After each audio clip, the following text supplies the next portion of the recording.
ஒரு காக்கா அதோட வாழ்க்கையில ரொம்பவே மகிழ்ச்சியா இருந்துச்சு. ஒரு கொக்கு பாக்குற வரைக்கும். அது கொக்கு கிட்ட, கொக்கே, நீ வெள்ளையா எவ்வளவு அழகா இருக்கேன்னு சொல்லுச்சான். கொக்கு சொல்லுச்சான், நானும் நான் தான் அழகுன்னு இவ்ளோ நாள் நினைச்சிட்டு இருந்தேன், ஒரு கிளிய பாக்குற வரைக்கும். அந்த கிளிய பாத்தியா?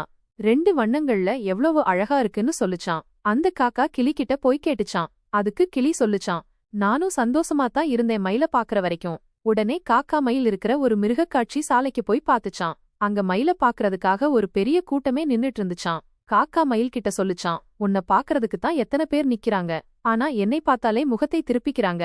எனக்கு தெரிஞ்சு நீதான் இந்த உலகத்திலேயே ரொம்ப மகிழ்ச்சியானவள்னு சொல்லுச்சான். மயில் சொல்லுச்சான், அட போப்பா, நீ வேற.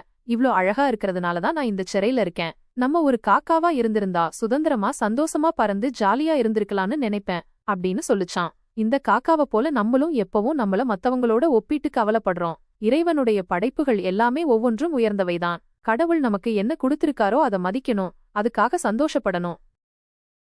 Download ShareChat.